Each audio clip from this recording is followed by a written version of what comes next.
मित्रहो नमस्कार. गेल्या अनेक दिवसांपासून सोशल मीडियाच्या माध्यमातून आणि वर्तमानपत्राच्या मथळ्यामधून चर्चेचा विषय ठरलेले तारकेश्वर गडाचे महंत आदिनाथ शास्त्री यांनी त्यांच्या जननेंद्रियावर वार केला आणि तोच विषय सध्या महाराष्ट्राच्या कानाकोपऱ्यात चर्चेचा विषय बनला आहे. ह्या सगळ्याची पार्श्वभूमी नेमकी काय होती?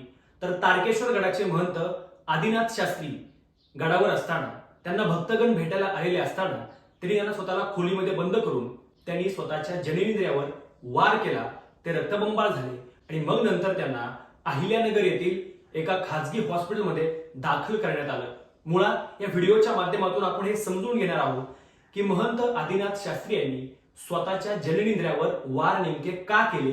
ह्या व्हिडिओचा हा विषय आहे.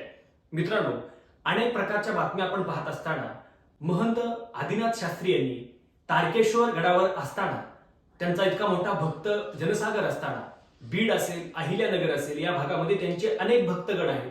या व्हिडिओच्या माध्यमातून नेमकी कारण काय आहेत ते आपण शोधण्याचा प्रयत्न करूया.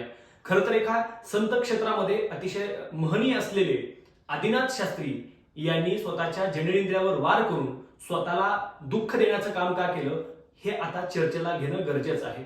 मुळात महंत आदिनाथ शास्त्री यांना असं कोण आहे का की ज्यांना त्रास देत होतं किंवा त्यांना ब्लॅकमेल केलं गेलं होतं, हा सध्या संशोधनाचा विषय आहे.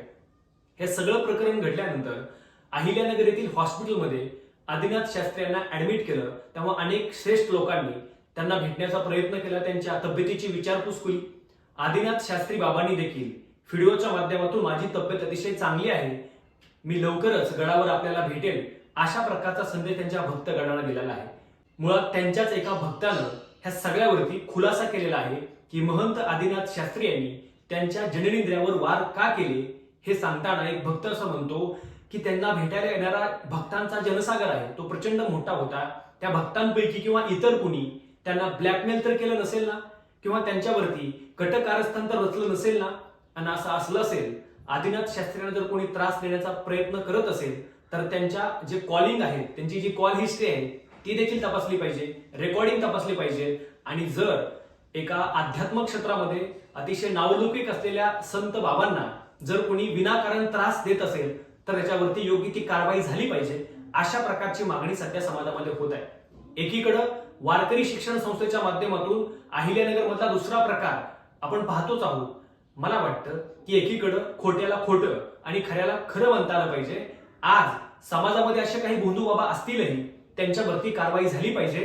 परंतु तारकेश्वर गडाचे महंत आदिनाथ शास्त्री यांना जर विनाकारण कुणी त्रास देत असेल, ब्लॅकमेल करत असेल तर त्यांच्यावर देखील कारवाई झाली पाहिजे. अशा प्रकारची मागणी त्यांच्या भक्ताकडून होतीये. लवकरच आदिनाथ शास्त्री तारकेश्वर गडावर जातील, त्यांचा कारभार सुरळीतपणे सुरू होईल. पण अशा प्रकारच्या घटनांमुळे मला वाटतं अध्यात्म क्षेत्राला धक्का देण्याचं काम जर कोण करत असेल, ब्लॅकमेल करत असेल, साधू संतांना त्रास देत असेल तर त्यांच्यावर देखील कारवाई झाली पाहिजे. अशा प्रकारची मतांतरं महाराष्ट्रामध्ये ऐकायला मिळत आहेत. मित्रांनो, या सगळ्या घटनेबद्दल तुम्हाला काय वाटतं?